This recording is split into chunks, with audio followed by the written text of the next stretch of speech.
ॐ नमो सिद्धाणम् ॐ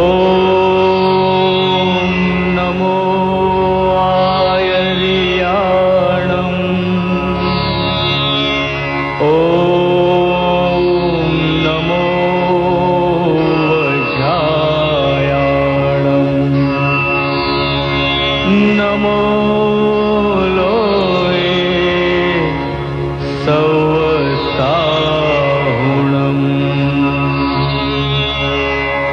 ऐसो पंच नमोकारो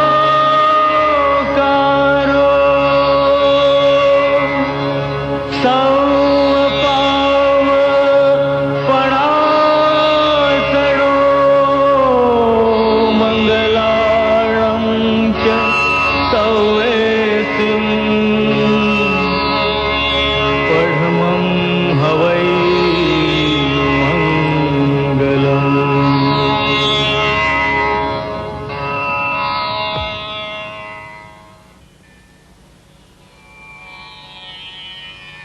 ज्ञानं शरणं मम दर्शनं शरणं मश्च चारित्र्य शरणमश्च तपसंयमश्च शरणम्. Knowledge, faith, good conduct, penance and self-control are my refuge. Bhagavan Sharano Mahavir And Bhagavan Mahavir is my refuge. Ahimsa, non-violence to all living beings, is the cornerstone of the great pacifist religion, Jainism. This principle of total non-violence encompasses conduct that does no harm, thought that sees other points of view, speech that lacks dogmatism, and a society that does not crave possessions. These are the basic tenets of the Jain philosophy. One who achieves absolute knowledge and omniscience and who helps others toward it is a Tirthankar or spiritual leader.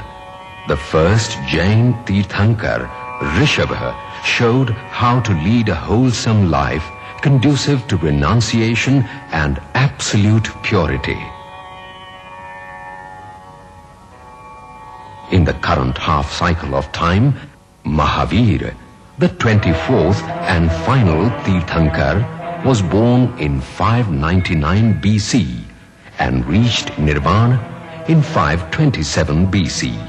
This is the story of his life according to the Kalpa Sutra of the Shvetambara Jains. Mahavir's life was the very essence of spiritual enlightenment achieved through self-control.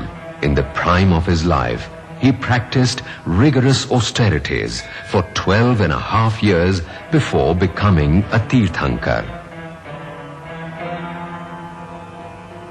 Tradition says that Mahavir spent his previous 26 births in perfecting those actions, such as knowledge, perception, conduct, and austerity, conducive to attaining the status of a Tirthankar.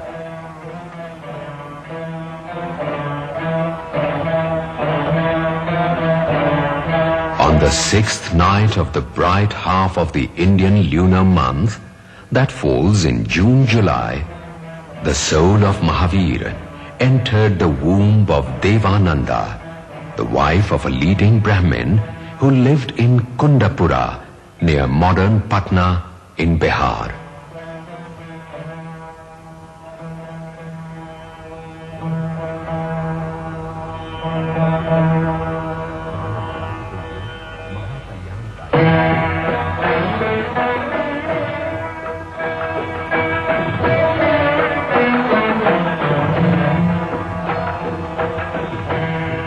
Traditionally, a future Tirthankara is born into the Kshatriya or warrior caste. But to atone for having pride in his superior caste in a previous life, Mahavira had to be conceived by a Brahmin woman. Devananda told her husband about her dream of this auspicious event.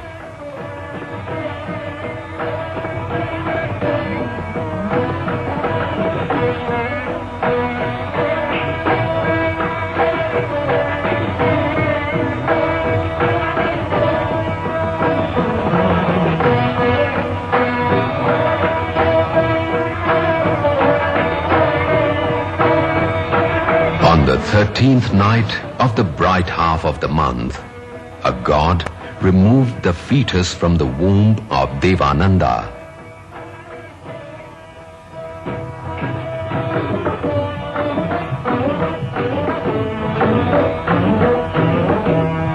And placed it in the womb of Trishula, the wife of King Siddhartha, transferring the female fetus from Trishula's womb to that of the sleeping Devananda.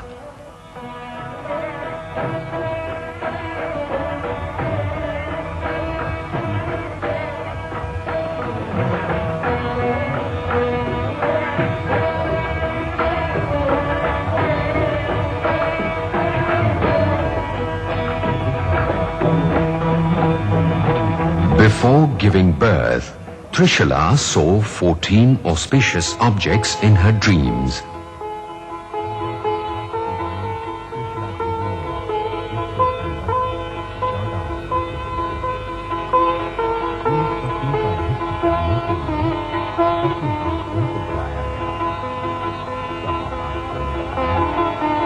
Dream interpreters revealed that these predicted the birth of an illustrious son.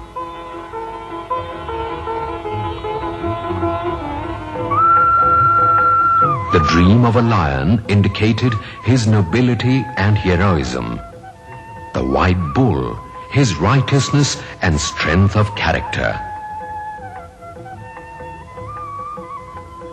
The goddess Lakshmi foretold immense wealth.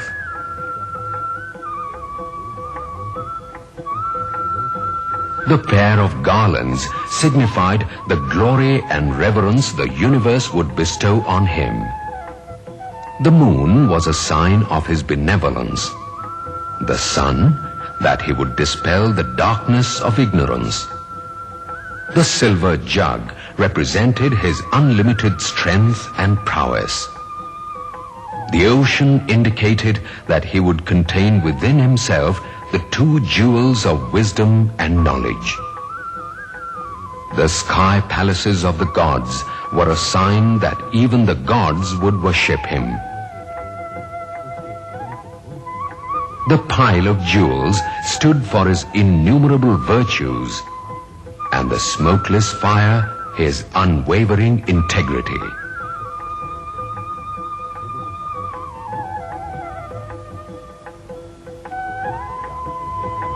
At midnight, on the 13th day of the bright half of the lunar month in March-April 599 BC, Trishula gave birth to Mahavir.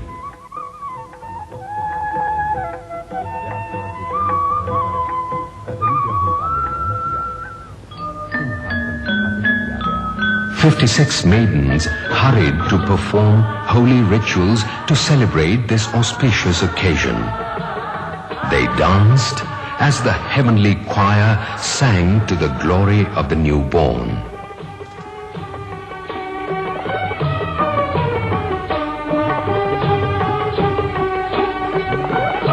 Indra, the chief among the gods, invited the other gods to attend the birth ceremony.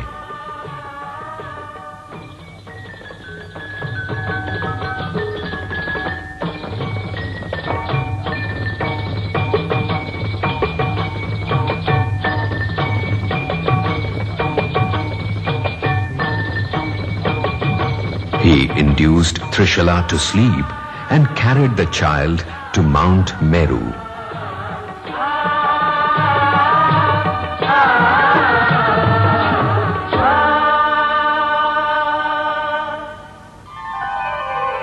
this holy mythical mountain, gods and goddesses sang and danced to the infant's glory. He was bathed and anointed by Indra himself.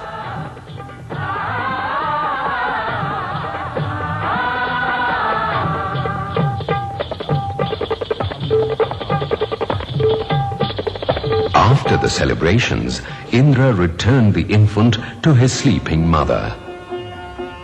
The child was named Vardhaman, signifying the increasing prosperity in the kingdom following his birth.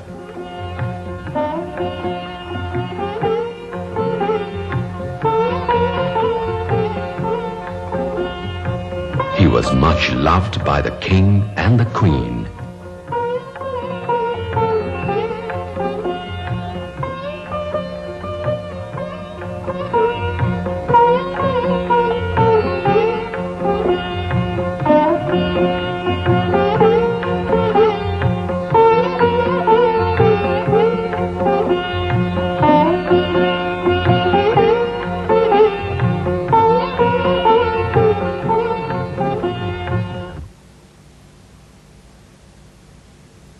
When Vardhaman was 7, while playing with his friends one day, an evil demigod took the form of a cobra and lay in wait nearby. When his playmates spotted the snake, they fled in terror.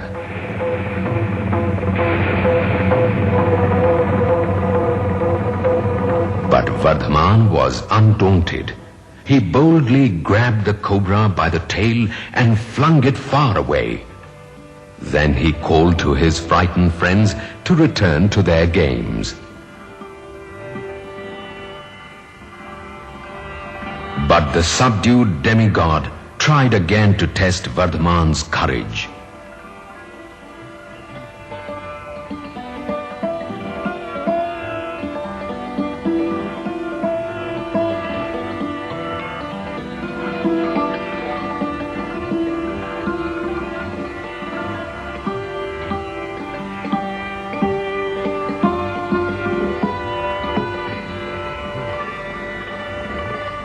Assuming the form of a child, he engaged Vardhaman in play. As Vardhaman climbed on his back, the demigod's eyes became bloodshot, and with a vicious shriek, he transformed himself into a demon. Vardhaman sat calmly on his back, as if he were riding an elephant. Then he gave the demigod such a beating that he shed his demonic form and begged for mercy. The chief of the Indras declared to the congregation of gods that this was no ordinary child. He was Mahavir, the great hero. When Prince Vardhaman was 8, he was enrolled in a school.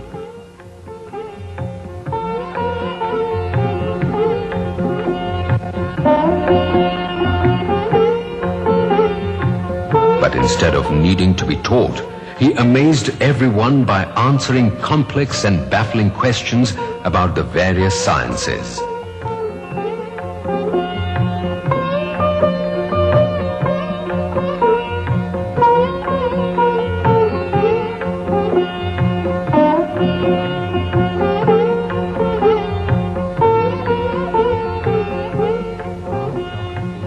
The prince was instructed in royal pursuits. He was married to Yashoda.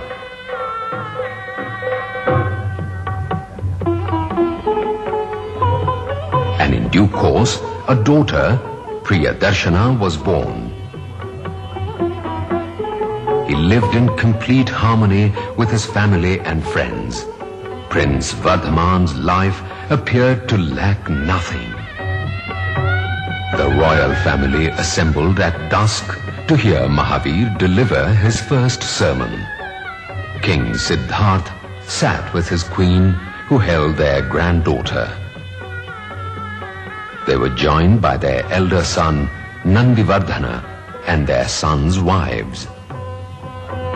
Although he was living in the luxury of the royal palace, Mahavir was restless to go out in the world to spread the message of peace and non-violence. At this time, the dying king heard his final sermon from his younger son.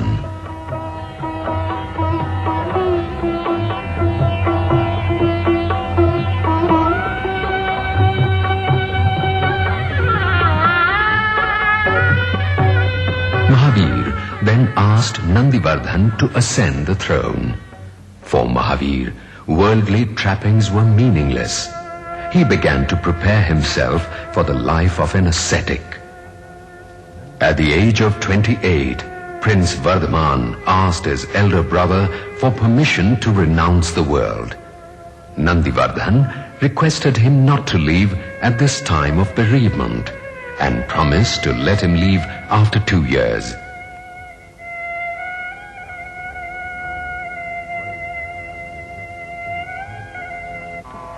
Prince Vardhaman honored this request.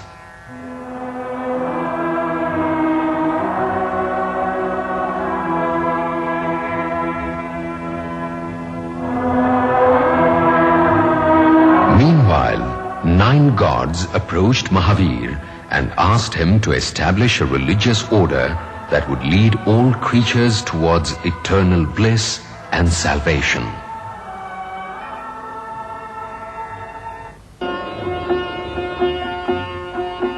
Before his renunciation, Mahavir performed charitable acts as is customary by distributing much wealth each morning until the day of his renunciation.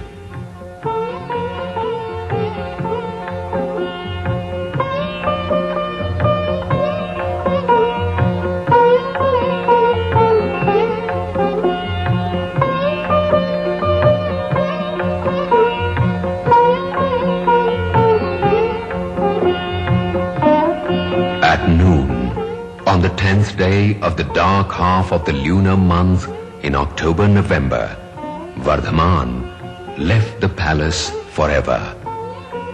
He was carried to a park outside the city in a palanquin by Indra and other gods, while the women in the family held a canopy over him.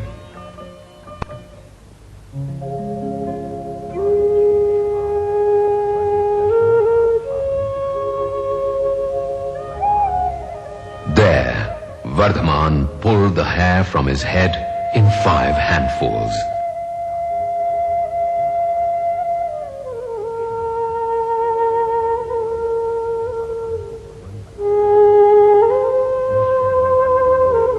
He was now freed from all worldly trappings except for a single piece of precious cloth carried on his shoulder, and was ready to lead an ascetic's life in the forest.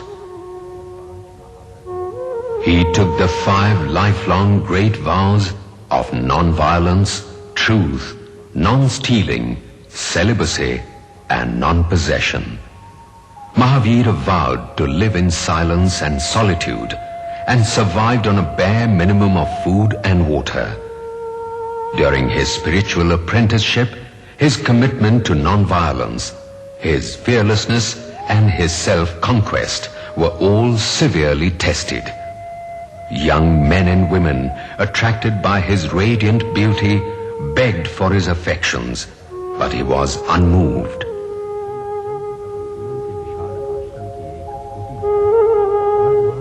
During his wanderings, he came to a large hermitage where he took shelter.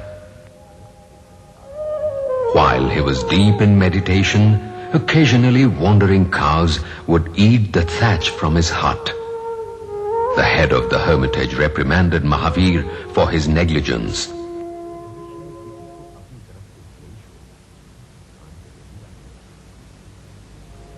Mahavir decided that in the future he would live away from all human habitation so as not to cause distress to anyone. One day, a poor Brahmin approached Mahavir and asked for charity. This Brahmin had been out of town while Mahavir was distributing wealth prior to his renunciation and did not get his share. Mahavir had nothing left to give except the cloth on his shoulder. He tore it in two and gave away half. The Brahmin took the cloth to a weaver, who told him that if he brought the other half as well, it would fetch a great deal more. The Brahmin returned to Mahavir, but was ashamed to ask for more. So he waited until the cloth got caught on a thorny bush and accidentally slipped from Mahavir's shoulders. Then he grabbed it and fled. Mahavir soon reached the stage of perfect renunciation, detachment and equanimity. When a mad coward thrashed Mahavir mercilessly, Indra intervened, offering to guard him.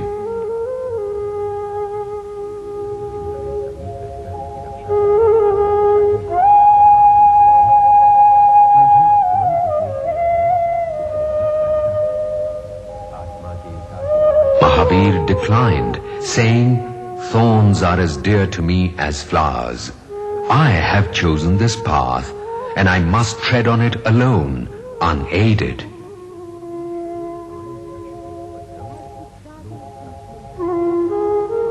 Mahavir came to a village where he spent the night in the temple of a demigod known to torture those who took refuge there.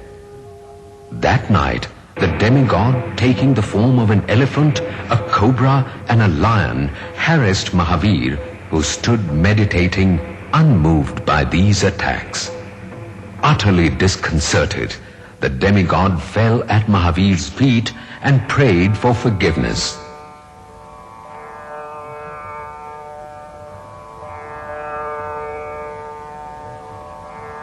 In an ashram near another village lived the cobra Chandakaushika, who bit Mahavir on the foot.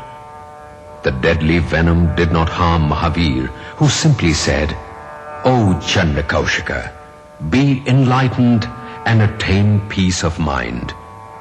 These words had a magical effect. Repenting for his past sins, Chandakaushika renounced violence. Friendliness conquered anger, and valor conquered fear.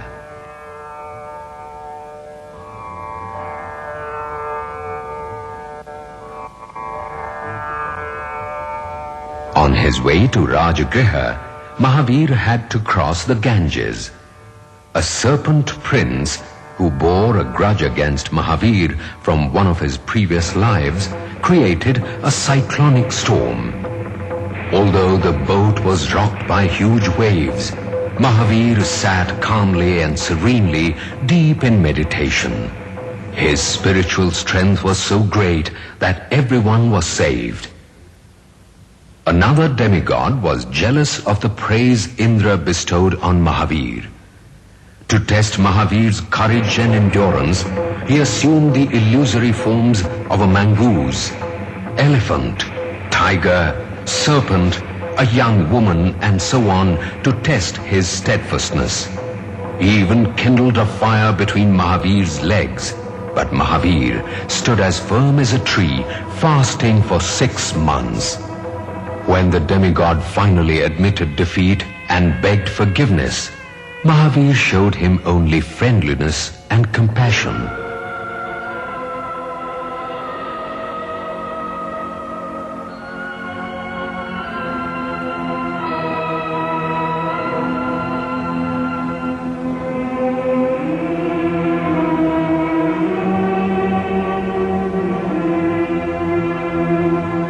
During the 12th year after his renunciation, Mahavir entered a large city.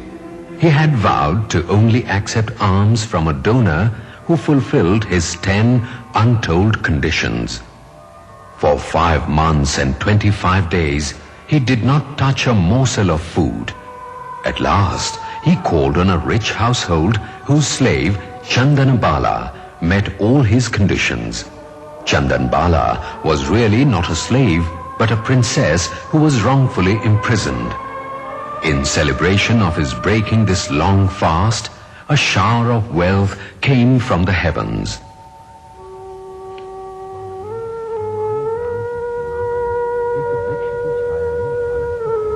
Once, when Mahavir was standing motionless under a tree, a cowherd asked him to mind his bullocks. When he returned, he found Mahavir deep in meditation and the bullocks gone. Furious, he stuck 2 sticks in Mahavir's ears and cut off the protruding ends. Mahavir, ignoring the excruciating pain, traveled to the next city. He went to collect alms at the house of a rich merchant, where he met a physician who traced Mahavir's silent agony to the pieces of wood and removed them. Enduring this pain was Mahavir's atonement for his wrongdoings in past lives. Like other beings, he too had to pay for his past actions.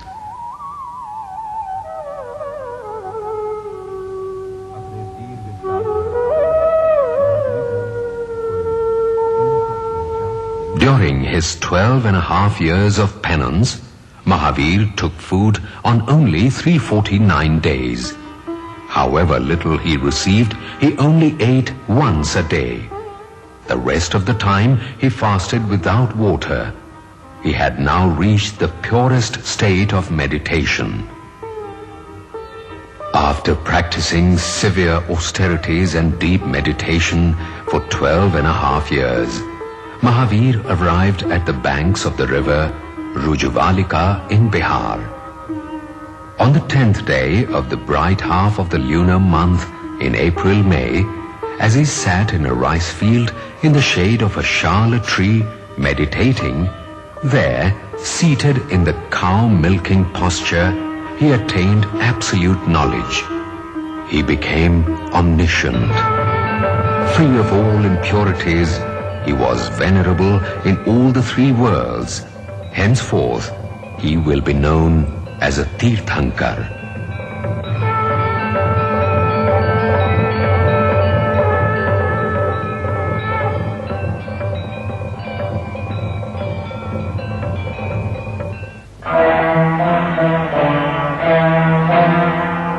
The 8 symbols of a Tirthankar are an Ashoka tree,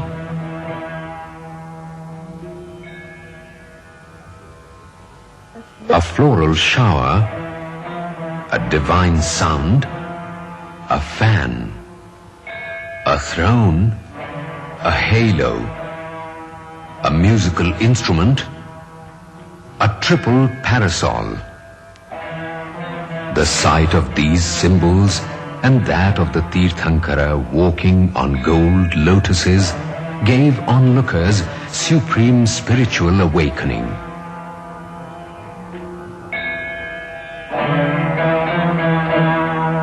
A 3-tiered divine assembly hall, or Samavasaran, was constructed by the gods.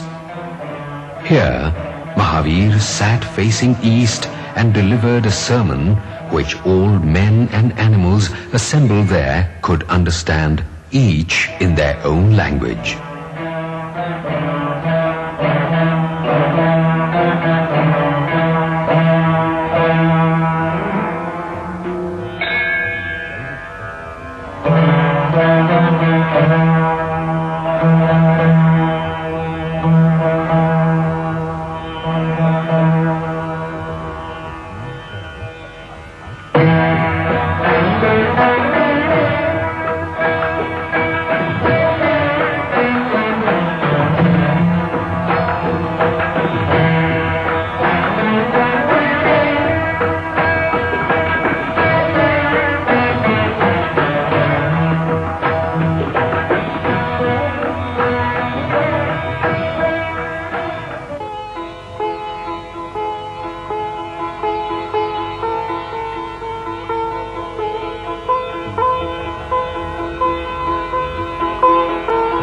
The gods celebrated the preaching of his first sermon by scattering scented grains of rice, which were believed to have curative powers.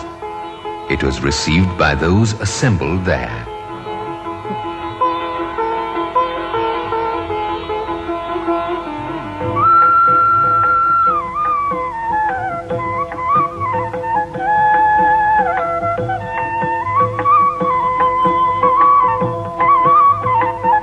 Each day, Mahavir came from his place of residence in the Samavasaran to the assembly hall in order to deliver a sermon to his followers.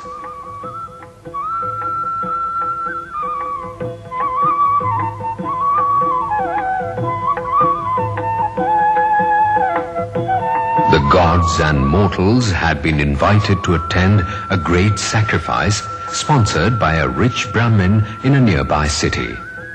11 leading Brahmin scholars and their many followers, headed by Indrabhuti Gautama, had assembled there. They went to the Samavasaran to see Mahavir, intending to engage him in a philosophical debate. Mahavir, the omniscient, knew the questions and doubts in their minds. One by one, he addressed each of them to their satisfaction.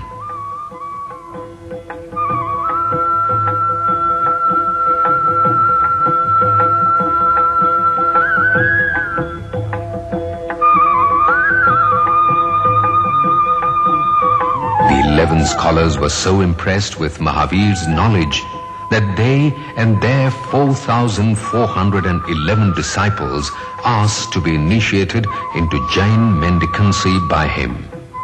This was the compelling power of Mahavir's doctrine of non-violence and non-absolutism.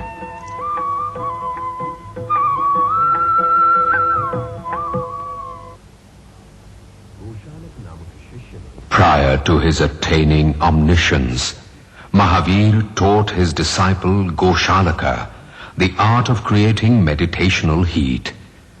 But the unworthy disciple tried to use it against him. Instead of entering Mahavir's body, the fire produced by the heat engulfed Goshalaka, entering his mouth and disfiguring him.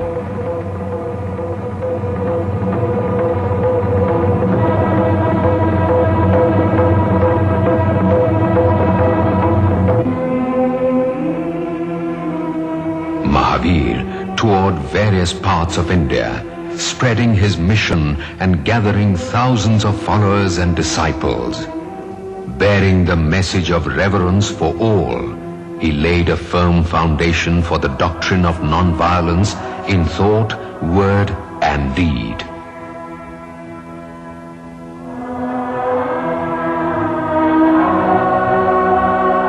In his 72nd year, Mahavir spent his last monsoon season in Pavapuri, a town in Bihar, where he gave a sermon that lasted for 48 hours.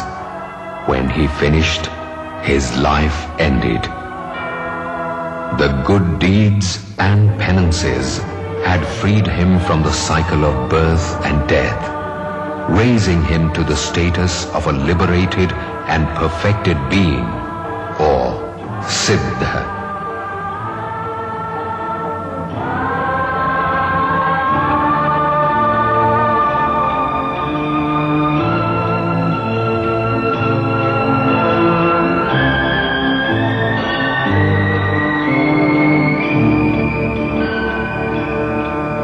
At the time of Mahavir's final liberation, or Nirvana, his closest disciple Gautam was away preaching. When the devoted follower heard of Mahavir's Nirvana, he wept bitterly.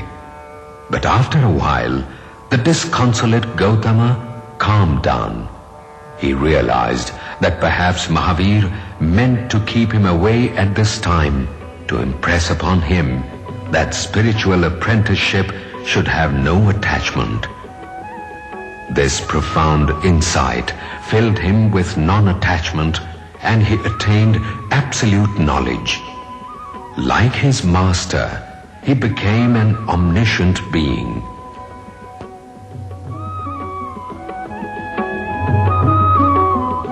He continued the mission of Mahavir by preaching the Jain doctrine.